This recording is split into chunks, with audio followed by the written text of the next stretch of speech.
এটা প্ৰসংগ শেহতীয়াকৈ চৰ্চিত লাভ কৰিছে পদুৱা ছাত্ৰ সন্থাৰ প্ৰাক্তন সাধাৰণ সম্পাদক শংকৰজ্যোতি বৰুৱা এটা তেলডিপুকানি বিতৰ্কত লিপ্ত হৈ পৰিছে। কিন্তু আৰু আপোনালোকে পদুৱা ছাত্ৰ সন্থাৰ নেতৃত্ব কিন্তু এই মুহূৰ্তলৈকে বিষয়টোত নিমাত হৈ আছে।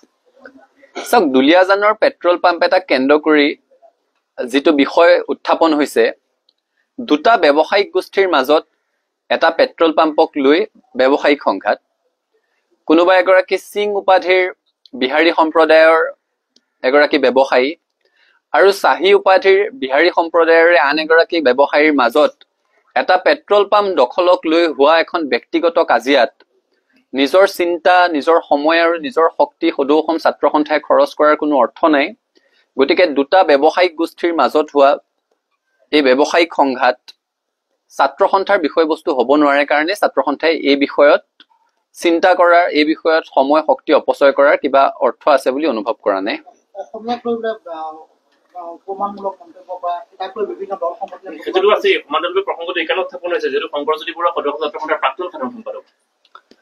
যিগৰাকী ব্যক্তিৰ কথা আপোনালোকে উল্লেখ কৰিছে, তেখেত সদৌ অসম ছাত্ৰ সন্থাৰে এগৰাকী সদস্যাক বিয়াৰ প্ৰলোভনেৰে যৌন শোষণ চলোৱাৰ অভিযোগত অভিযুক্ত হৈ ছাত্ৰ সন্থাৰ মজিয়াৰ পৰা বহিষ্কাৰ হোৱাৰ ভয়ত ছাত্ৰ সন্থাই এৰি যাব লগা হৈছিলে। গতিকে ছাত্ৰ সন্থাৰ এগৰাকী সদস্যাক যৌন শোষণ চলোৱাৰ অভিযোগত যিগৰাকী ব্যক্তি অভিযুক্ত, ছাত্ৰ সন্থাৰ সেই সদস্যগৰাকী এতিয়াও সংগঠনটোত আছে। তেওঁ এতিয়াও আদালতৰ দুৱাৰ টুকুৰিয়াই আছে, আদালতত আইনী যুঁজ চলি আছে। এতিয়াও সদৌ অসম ছাত্ৰ সন্থাই সেই ঘটনাৰ সন্দৰ্ভতে গঠন কৰি দিয়া 10জনীয়া তদন্ত সমিতিয়ে প্ৰথম প্ৰতিবেদন দাখিল কৰিছে, দ্বিতীয়খন প্ৰতিবেদন দিবলৈ এতিয়াও বাকী আছে, য'ত সেই ব্যক্তিগৰাকীৰ সন্দৰ্ভত কেতবোৰ গুৰুতৰ অভিযোগ উত্থাপন কৰা হৈছে। গতিকে ছাত্ৰ সন্থাৰ এগৰাকী সদস্যক বিয়াৰ প্ৰলোভনেৰে সৈতে যৌন শোষণ চলোৱাৰ অভিযোগত অভিযুক্ত এগৰাকী ব্যক্তিৰ সপক্ষে ছাত্ৰ সন্থাৰ স্থিতি থকাৰ কোনো প্ৰশ্নই আহিব নোৱাৰে। আৰু সেইকাৰণে ছাত্ৰ সন্থাই তেখেতৰ সপক্ষে স্থিতি ল'ব বুলি আশা কৰাটোও অনুচিত।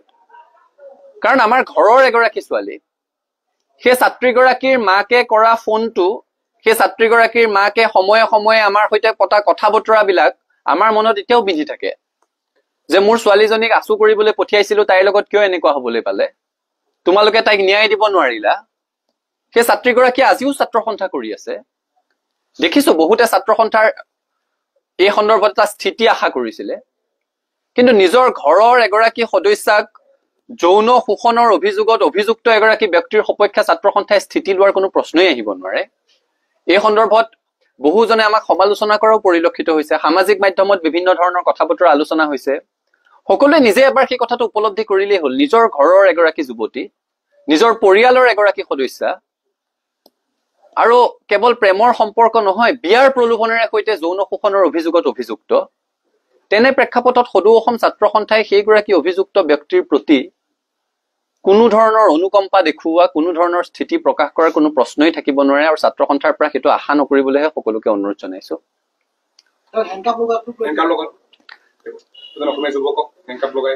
আপোনালোকে হেণ্ডকাফ দেখিছে, আমাৰ শিৱজৰীডাললৈ মনত পৰিছে। সেই ছাত্ৰীগৰাকী যিদিনাখন হস্পিটেলত ভৰ্তি হৈছিলে, এগৰাকী ছাত্ৰ সন্থাৰ সদস্যা যেতিয়া সেই আপোনালোকে কৈ থকা যুৱকজনৰ প্ৰতাৰণাৰ বলি হৈ বিয়াৰ প্ৰলোভনেৰে কৰা যৌন শোষণৰ অভিযোগত, সেই অভিযোগৰ বলি হৈ এগৰাকী যুৱতীয়ে আত্মহত্যা কৰিব লগা এটা পৰিৱেশৰ সৃষ্টি হৈছিলে, সেইগৰাকী যুৱতী এতিয়াও ছাত্ৰ সন্থাৰ সদস্যা। তেওঁ ন্যায় বিচাৰি আজিও ছাত্ৰ সন্থাৰ মজিয়াত মাত মাতি আছে, তেওঁ ন্যায় বিচাৰি আজিও আদালতৰ মজিয়ালৈ গৈ আছে, আজিও তেওঁ মানসিকভাৱে ভাঙি আছে। গতিকে যেতিয়া হেণ্ডকাফৰ কথা কয়, আমাৰ সেই শিৱজৰীডাললৈ মনত পৰে। আপুনি এই প্ৰশ্নটো সোধাৰ কাৰণে মই ভাল পাইছো। সদৌ অসম ছাত্ৰ সন্থাৰ সৈতে ছাত্ৰ সন্থাৰ প্ৰাক্তনসকলৰ সন্মান আৰু দায়বদ্ধতাৰ সম্পৰ্ক। আমি তেওঁলোকক সন্মান কৰো, তেওঁলোকে মাতৃ সংগঠনটোক সন্মান কৰে, তেওঁলোক মাতৃ সংগঠনটোৰ প্ৰতি দায়বদ্ধ।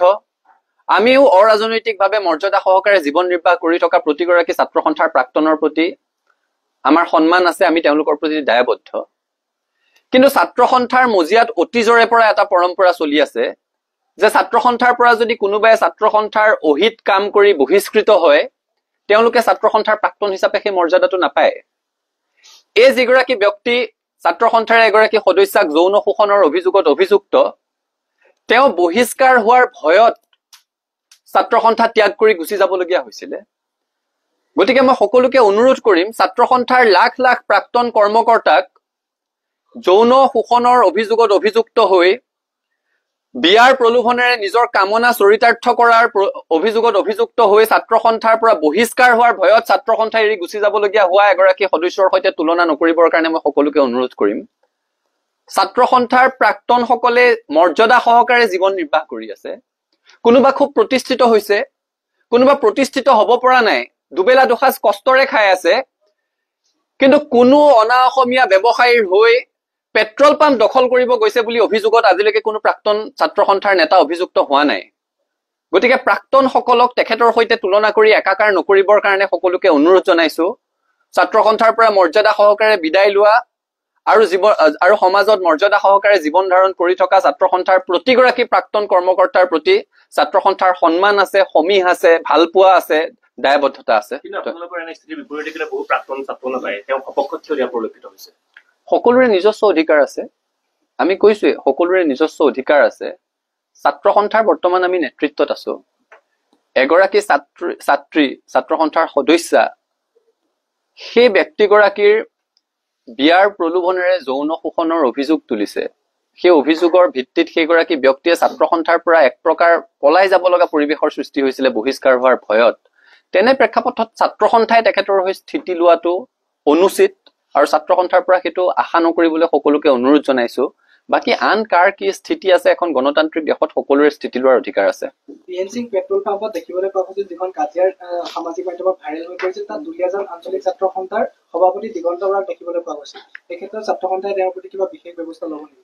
সেই ছাত্ৰ সন্থাৰ সদস্যজন 10 মেলৈকে ছাত্ৰ সন্থাৰ পৰা তেখেতে ভাৰ আঁতৰাই বেলেগ এগৰাকীক ভাৰপ্ৰাপ্ত হিচাপে দুলীয়াজান আঞ্চলিক ছাত্ৰ সন্থাৰ সভাপতি হিচাপে কাৰ্যনিৰ্বাহ কৰিবলৈ দি থৈছিলে।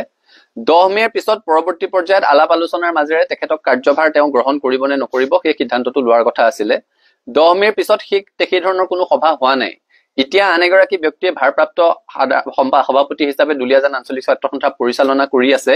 তেখেতে ছাত্ৰ সন্থাৰ দায়িত্ব লৈ আৰু ঘূৰি অহাৰ সম্ভাৱনা কমেই আছে আৰু তেখেতক বৰঞ্চ কাৰণ দৰ্শোৱাৰ জাননী দিবলৈ ডিব্ৰুগড় জিলা ছাত্ৰ সন্থাক লগে লগে কোৱা হৈছিলে।